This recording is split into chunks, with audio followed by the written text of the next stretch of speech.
കൊല്ലം കരുനാഗപ്പള്ളിയിലെ ആലപ്പാട് തീരത്ത് നടക്കുന്ന കരിമണൽ ഖനനത്തിനെതിരെ പ്രതിഷേധം ശക്തമാവുകയാണ്. ഖനനം മൂലം ഭൂവിസ്തൃതി കുറയുകയും തീരദേശം കടലാക്രമണ ഭീതിയിലുമാണ്. അവശേഷിക്കുന്ന തീരവും കടലെടുക്കുന്നതിന് മുൻപ് ഖനനം നിർത്തിവെക്കണമെന്നാണ് സമരസമിതിയുടെ ആവശ്യം. ഖനനത്തിന് എതിരായ സമരം 66 ദിവസം പിന്നിട്ടു. Indian rares limited, Kerala minerals and metals എന്നീ കമ്പനികൾ 1965 മുതലാണ് ആലപ്പാട് നിന്നും കരിമണൽ ഖനനം ആരംഭിച്ചത്. ഖനനം തുടങ്ങുന്നതിന് മുമ്പ് 89.5 ചതുരശ്ര കിലോമീറ്റർ ഭൂവിസ്തൃതി ഉണ്ടായിരുന്ന പ്രദേശം ഇപ്പോൾ 7.6 ചതുരശ്ര കിലോമീറ്ററായി ചുരുങ്ങി. ഖനനം തുടരുന്തോറും കടൽക്കരയെ വിഴുങ്ങുകയാണ്. നിയമങ്ങളെല്ലാം കാറ്റിൽ പറത്തിയാണ് ഖനനമെന്നാണ് നാട്ടുകാരുടെ പരാതി. ഇപ്പോൾ ദേശീയ ജലപാത കാണുന്ന സ്ഥലത്ത് കടലാകുകയും ചെയ്യും. അപ്പോൾ ദേശീയ ജലപാതയ്ക്ക് കിഴക്ക് ഭാഗത്തുള്ള സ്ഥലം എന്ന് പറയുന്നത് സമുദ്രനിരപ്പിന് താഴെയാണ്.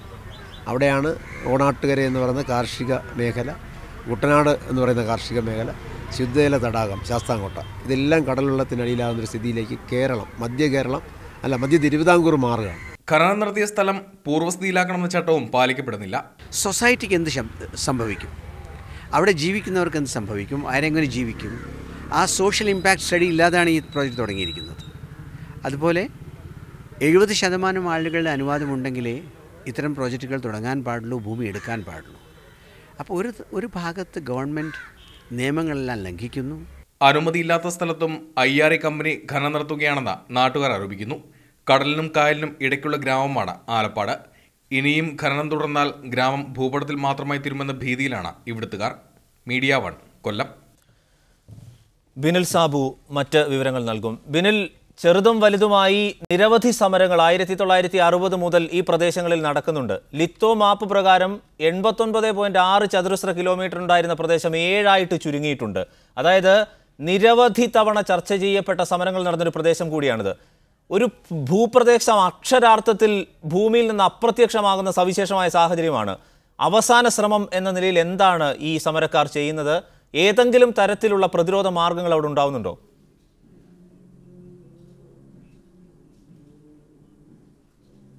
അരുണ്, വലിയ രീതിയിലുള്ള സമരമാണ് ഇപ്പോൾ ഈ ആലപ്പാട്ട് പ്രദേശത്തുണ്ടായിരിക്കുന്നത്. ഇന്നലെ നമ്മൾ അവിടെ എത്തി ഈ വാർത്ത ചെയ്യുന്നതിന് സമീപിക്കുമ്പോൾ പോലും വളരെ വൈകാരികമായാണ് അവർ പ്രതികരിക്കുന്നത്. കാരണം ജനിച്ച മണ്ണിൽ ജീവിക്കുന്നതിന് വേണ്ടിയിട്ടുള്ള, അവിടെ മരിക്കുന്നതിന് വേണ്ടിയുള്ള സമരമാണ് തങ്ങൾ ചെയ്യുന്നത്. കഴിഞ്ഞ 66 ദിവസമായി റിലേ സത്യാഗ്രഹ സമരം ഓരോ ആളുകളും തുടരുകയാണ്. വലിയ രീതിയിൽ ആളുകൾ പ്രതിഷേധിക്കുന്നു. വലിയ രീതിയിൽ സോഷ്യൽ മീഡിയയിൽ വലിയ ക്യാമ്പയിനുകളും ഉണ്ടാകുന്നു. കഴിഞ്ഞ കുറെ നാളുകളായി സോഷ്യൽ മീഡിയയിൽ ഈ വാർത്ത ടെലിഫോൺ ലൈനിലുണ്ട്. മിനിസ്റ്റർ, വളരെ കൃത്യമായി മിനിസ്റ്റർക്ക് അറിയാവുന്ന പ്രദേശം കൂടിയാണല്ലോ ഇത്. ഒരു ഭൂപ്രദേശം തന്നെ ഇല്ലാതാവുന്ന സാഹചര്യമാണ്. അവസാന പ്രതിരോധ മാർഗം എന്ന നിലയിലാണ് അവർ ഈ ഘട്ടത്തിലും സമരം തുടരുന്നത്. 60 മുതൽ എത്ര സമരങ്ങൾ നമ്മൾ കണ്ടതാണ് അവിടെ. എങ്ങനെയാണ് പ്രതികരിക്കുന്നത്?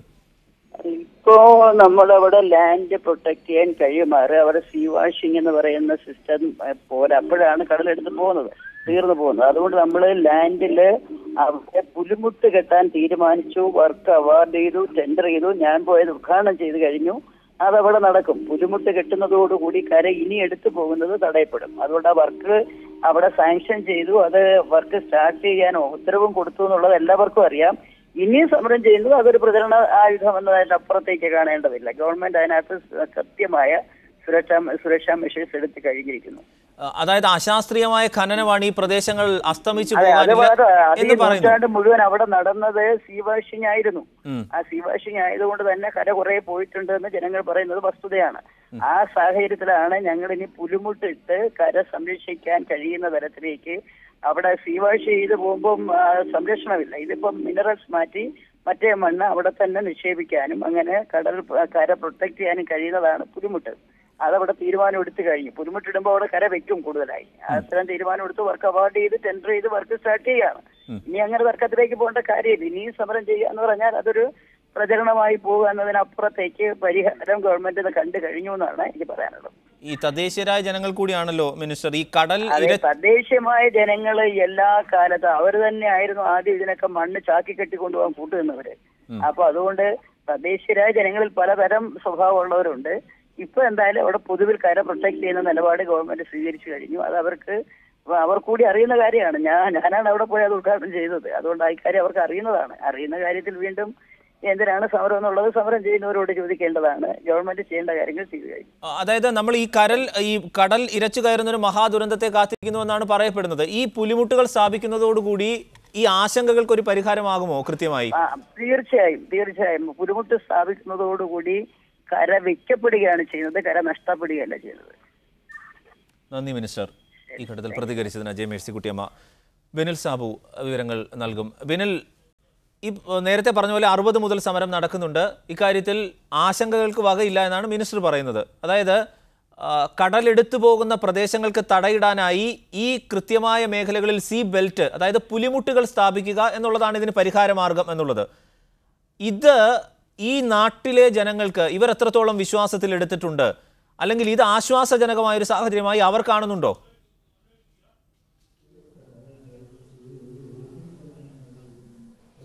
അരുണ്, തീർച്ചയായിട്ടും ഈ പുലിമുട്ടുകളോട്, അതായത് ഇത്രയും തീരം ഇതുവരെയും എടുത്തു പോയിട്ടുണ്ട്, ഇനിയുള്ളവ സംരക്ഷിക്കാൻ ഈ മൈനിങ് നിർത്തിവെക്കുക മാത്രമാണ് ഒരു പോംവഴിയാണെന്നാണ് നാട്ടുകാർ പറയുന്നത്. കാരണം ഈ പുലിമുട്ടുകൾ നിർമ്മിക്കുമ്പോൾ പോലും ബാക്കിയുള്ള കര സംരക്ഷിക്കുകയാണ്, പക്ഷേ മൈനിങ് അപ്പോഴും തുടരുന്നു. ഒരു സ്ഥലത്ത് മൈനിങ് തുടരുമ്പോൾ അവിടെയുള്ള ബാക്കിയുള്ള തീരങ്ങൾ കൂടി കടലെടുക്കുന്നു. അത്തരമൊരു സാഹചര്യമാണ് നിലവിലുള്ളത്. ഈ ചട്ടങ്ങൾ പ്രകാരം ഈ ഖനനം നടത്തിയ സ്ഥലങ്ങളിൽ, തുടർന്ന പ്രദേശങ്ങളിൽ ഈ മറ്റ് മണ്ണിട്ട് മറ്റ് മണലിട്ട് അത് പൂർവ്വസ്ഥിതിയിലാക്കണമെന്നൊരു ചട്ടം നിലവിലുണ്ട്. നിലവിൽ ആ ചട്ടം പോലും അവിടെ പാലിക്കുന്നില്ല എന്നുള്ളതാണ്. ഇന്നലെ നമ്മൾ അവിടെ വാർത്ത ചെയ്യാൻ പോകുമ്പോൾ ഈ മൈനിങ് നടക്കുന്ന സ്ഥലത്തേക്ക് നമ്മൾ പോകാൻ ശ്രമിച്ചു. അവിടെ ചെല്ലുമ്പോൾ അവിടെയുള്ള ആളുകൾ പോലും വലിയ ഈ തൊഴിലാളികൾ, അവിടെയുള്ള ആളുകളും ഈ മൈനിങ് നടത്തുന്ന സ്ഥലത്തെ ആളുകളും വളരെ രീതിയിൽ നമ്മളോട് ഇത് എടുക്കരുത്, അത്തരത്തിലുള്ള സമീപനമാണ് സ്വീകരിക്കുന്നത്. നമ്മൾ വളരെ നാളുകൾക്ക് മുമ്പും ഈ വാർത്ത ചെയ്യാൻ ശ്രമിച്ചിരുന്നു. അന്നും സമാനമായ രീതിയിലാണ് ഈ ആളുകൾ, അവിടെയുള്ള തൊഴിലാളികൾ ഉൾപ്പെടെ പ്രതികരിക്കുന്നത്. ഇവിടെ നിയമലംഘനം നടക്കുന്നില്ലെങ്കിൽ പിന്നെ എന്തിനാണ് ഈ തൊഴിലാളികൾ ഈ രീതിയിൽ നമ്മളോട് പെരുമാറുന്നത് എന്നാണ് നമ്മൾ ചോദിക്കുന്നത്. മറ്റൊന്ന്, പ്രധാനമായും ഈ ആളുകൾ പറയുന്നത്, നേരത്തെ സൂചിപ്പിച്ചതുപോലെ ലിഖ്ത മാപ്പ് പ്രകാരം 89.6 ചതുരശ്ര കിലോമീറ്റർ ഉണ്ടായിരുന്ന ഒരു പ്രദേശം ഈ ഖനനം മൂലം മാത്രമാണ് 7 ചതുരശ്ര കിലോമീറ്ററിൽ ചുരുങ്ങിപ്പോയത്. അപ്പോൾ അത്രയും വലിയ രീതിയിലുള്ള മൈനിങ് ആണ് നടക്കുന്നത്. ഈ പുലിമുട്ട് കൊണ്ട് ശാശ്വതമായ ഒരു പരിഹാരം ഉണ്ടാക്കാൻ കഴിയില്ല എന്ന് തന്നെയാണ് നാട്ടുകാർ പറയുന്നത്. മറ്റൊന്ന്, പ്രധാനമായും അവിടെയുള്ള ആളുകൾ പറയുന്ന കാര്യം, അവിടെയുള്ള കൂടുതൽ ആളുകളും മത്സ്യത്തൊഴിലാളികളാണ്, മത്സ്യബന്ധനമായി ജീവിക്കുന്ന ആളുകളാണ്. അവർ ഈ കര എടുത്തു പോയതിനു ശേഷം നിരവധി ആളുകൾ ഇപ്പോൾ അവിടെ നിന്ന് മാറി താമസിക്കേണ്ടതായിട്ട് വന്നു. ബിനിൽ, ഒരു നിമിഷം. ഇപ്പോൾ കാർത്തിക്, കരിമണൽ ഖനന വിരുദ്ധ സമിതി പ്രവർത്തകൻ കൂടിയാണ് അദ്ദേഹം. കാർത്തിക്, ഒരു പ്രദേശം തന്നെ അസ്തമിച്ചു പോകുന്നൊരു അപൂർവമായ പ്രതിഭാസമാണ്. കാരണം വർഷങ്ങളായി തുടങ്ങിയതാണ് വിവിധ കമ്പനികളായി. അത് ബ്രിട്ടീഷുകാരുടെ കാലത്തോളം പഴക്കവുമുണ്ട്. ഈ ആലപ്പാടുകാരുടെ സമരം അതിജീവനത്തിൻ്റെ സമരം കൂടിയാണ്. ആ പ്രദേശത്തെക്കുറിച്ച് നേരിട്ട് അറിയാവുന്നവർക്ക് അത് കൃത്യമായി അറിയാവുന്നതാണ്. ഇവിടെ പുലിമുട്ടുകൾ മതിയായ പരിഹാരമാർഗമാണ് എന്നാണ് സർക്കാർ പറയുന്നത്. മറിച്ച് നടക്കുന്ന സമരങ്ങളൊക്കെ സങ്കുചിത താല്പര്യക്കാർ രാഷ്ട്രീയമായി ഉപയോഗിക്കുന്നതിന് വേണ്ടി എന്ന മറുവാദവും സർക്കാർ ഉന്നയിക്കുന്നുണ്ട്. എന്താണ് വസ്തുത? ഒന്ന്, പുലിമുട്ട് ശാശ്വത പരിഹാരമാണ് എന്നുള്ളതിനോട് ഇപ്പോൾ നിലവിലത്തെ സാഹചര്യത്തിൽ വിയോജിപ്പാണ്. കാരണം മിനിസ്റ്റർ അങ്ങനെയാണ് പറയുന്നത്. ഖനനമാണ് മിനിസ്റ്ററിന് യാഥാർത്ഥ്യങ്ങളെ അറിയാതെ സംസാരിക്കുകയാണെന്നാണ് ഞങ്ങളുടെ അഭിപ്രായം. കാരണം ആ പ്രദേശത്തുള്ള മിനിസ്റ്റർക്ക് യാഥാർത്ഥ്യങ്ങൾ അറിയില്ല എന്ന് കരുതാനാകുമോ? തീർച്ചയായിട്ടും, അല്ലെങ്കിൽ യാഥാർത്ഥ്യങ്ങളെ കണ്ടില്ല എന്ന് നടിക്കുകയാണ്. കാരണം ഭരണകൂടത്തെ സംബന്ധിച്ചിടത്തോളം പൊതുമേഖലാ സ്ഥാപനങ്ങൾ വിശുദ്ധ പശുക്കളായതുകൊണ്ട് തന്നെ അതിനെതിരെ, അല്ലെങ്കിൽ അവിടെ നടക്കുന്ന നഗ്നമായ നിയമലംഘനങ്ങൾക്കെതിരെ സംസാരിക്കാനുള്ള വിമുഖത കൊണ്ടായിരിക്കാം, അല്ലെങ്കിൽ അദ്ദേഹം ആ വിഷയത്തെ മാത്രം പ്രസക്തമായി പഠിച്ചിട്ടില്ലാത്തതുകൊണ്ടായിരിക്കാം അത്തരത്തിൽ സംസാരിക്കുന്നത്. പുലിമുട്ടുകളിൽ കൂടി സംരക്ഷിക്കണമെന്നുള്ള ഒരു ആവശ്യം ഉണ്ടായിരുന്നു, അല്ലെങ്കിൽ അങ്ങനെ ഒരു ബോധം ഉണ്ടായിരുന്നെങ്കിൽ വർഷങ്ങൾക്ക് മുമ്പ് തന്നെ അത്തരത്തിലുള്ള പുലിമുട്ടുകൾ നിർമ്മിച്ച് സംരക്ഷിത കവചം നീർത്തുകൊണ്ട് അവരത് ചെയ്യേണ്ടതായിരുന്നു. ഇപ്പോൾ ഇത് ചുരുങ്ങി 7.6 ചതുരശ്ര കിലോമീറ്റർ ആയിപ്പോയി. 1962 ISRO Vikram Sarabhai space centre rocket launching station തുടങ്ങാനിരുന്ന, അതായത് തുമ്പയിൽ തുടങ്ങിയ റോക്കറ്റ് ലോഞ്ചിങ് സ്റ്റേഷൻ തുടങ്ങാനിരുന്ന സ്ഥലമാണ് വെള്ളനാതുരത്ത്.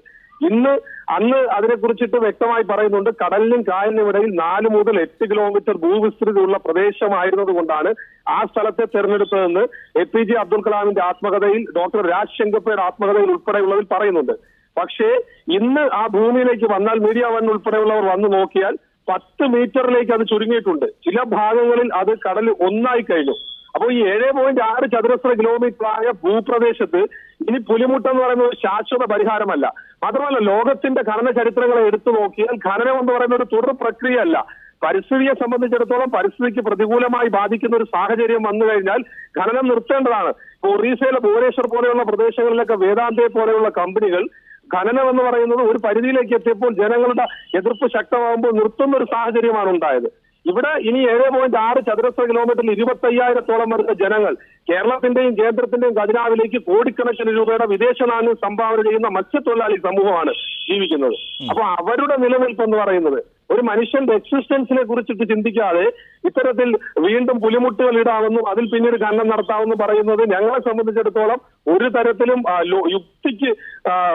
യുക്തിരഹിതമായിട്ടുള്ള ഒരു കാഴ്ചപ്പാടായിട്ട് മാത്രമേ ഞങ്ങൾക്ക് നോക്കി കാണാൻ പറ്റുന്നുള്ളൂ. പിന്നെ സമരത്തിലെ താല്പര്യങ്ങളെ കുറിച്ചിട്ട് അതെ, ഈ ടി എസ് കനാലിനും പടിഞ്ഞാറ് അറബിക്കടലിനും ഇടയിലുള്ള പ്രദേശം, ടി എസ് കനാലിനും പടിഞ്ഞാറ് അറബിക്കടലിനുമുള്ള പ്രദേശം ഈ റിബൺ പോലെ നീണ്ടു കിടക്കുന്ന ചവറ, ആലപ്പാട് അങ്ങനെ ഒരു വിശാലമായ ഒരു പ്രദേശമാണല്ലോ. ഇവിടെ ഒരു ബെൽറ്റ് പോലെ പുലിമുട്ടിട്ടാൽ അത് ഏത് തരത്തിൽ സംരക്ഷിക്കപ്പെടുമെന്നാണ് പറയുന്നത്? യുക്തിഭദ്രത ശരിക്കും ഇതിനുള്ളിലുണ്ടോ? അതാണ്, അതുകൊണ്ട് തന്നെയാണ് ഞങ്ങൾ പറഞ്ഞത് പുലിമുട്ടിട്ട് സംരക്ഷിക്കുക എന്നൊക്കെ പറയുന്നത് വളരെ ഇപ്പോഴത്തെ ഒരു സാഹചര്യത്തിൽ വളരെ അശാസ്ത്രീയമാണ്. കാരണം പുലിമുട്ടിന് എത്രത്തോളം പ്രതിരോധിക്കാൻ പറ്റും, അല്ലെങ്കിൽ എത്ര കിലോമീറ്റർ നീളത്തിൽ പുലിമുട്ടിടാൻ പറ്റും, അങ്ങനെ ഒന്നും തീരെ സംരക്ഷിക്കാൻ പറ്റുന്ന സാഹചര്യമല്ല. ഇവർ ആദ്യം നിർത്തേണ്ടത് ഇപ്പൊ ഇവർ ചെയ്തുകൊണ്ടിരിക്കുന്നത് ഈ നമ്മുടെ രാജ്യത്ത് നിലനിൽക്കുന്ന CRZ ഉൾപ്പെടെയുള്ള മുഴുവൻ നിയമങ്ങളെ ഞങ്ങൾ സംസാരിക്കുന്നതാണ്. ഞങ്ങൾ ആസ് പെർ ദ റൂളാണ് സംസാരിക്കുന്നത്. ഇന്ത്യയിലെ അല്ലെങ്കിൽ കേരളത്തിന്റെ ഭരണകൂട മന്ത്രി ഉൾപ്പെടെയുള്ളവർ ആദ്യം ചെയ്യേണ്ടത് ഇന്ത്യ രാജ്യത്ത് നിലനിൽക്കുന്ന നിയമങ്ങളുടെ നഗ്നമായ ലംഘനങ്ങൾ ഇല്ലാതാക്കണം. സീ വാഷിംഗ് എന്ന് പറയുന്ന പ്രോസസ്സ് ഈ രാജ്യത്ത് നിരോധിച്ചിട്ടുള്ളതാണ്. കടലിൽ നിന്ന് നേരിട്ട് JCB ഉപയോഗിച്ച് കരിമണൽ കുത്തി കോരിയെടുക്കുമ്പോൾ സ്വാഭാവികമായിട്ടും അറബിക്കടലിന്റെ പ്രത്യേകത അനുസരിച്ചിട്ട് തെക്ക് വശത്ത് കുഴിക്കുകയാണെങ്കിൽ വടക്ക് വശത്ത് നിന്ന് മണലിൽ നിന്ന് റീഡിപ്പോസിറ്റ് ചെയ്യുകയാണ്. അല്ലാതെ കടലിൽ നിന്ന് മണൽ വരുന്ന ഒരു പ്രോസസ് ഒന്നും ഇന്നും ലോകത്തുണ്ടായിട്ടില്ല. തുടരുക ശ്രീ ദയവായി തുടരുക. KC ശ്രീകുമാർ, കരിമണൽ ഖനന വിരുദ്ധ സമിതി, അദ്ദേഹം കൂടി ടെലിഫോൺ ലൈനിൽ ചേരുന്നു.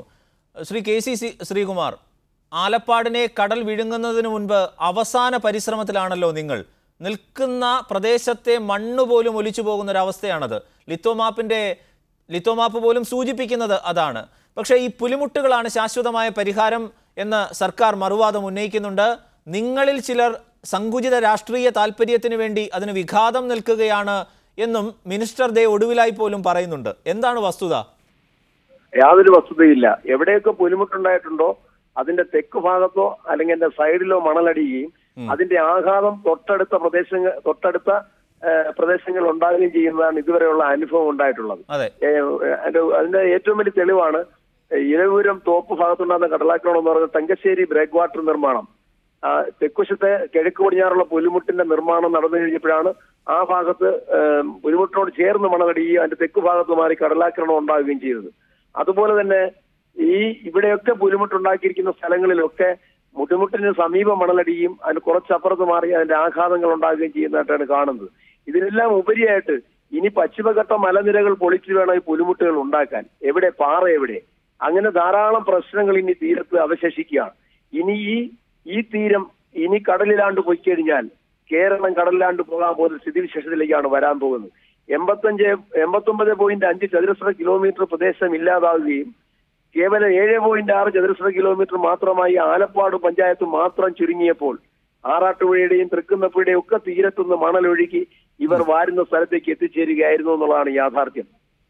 വളരെ നന്ദി ഈ ഘട്ടത്തിൽ പ്രതികരിച്ചതിന്.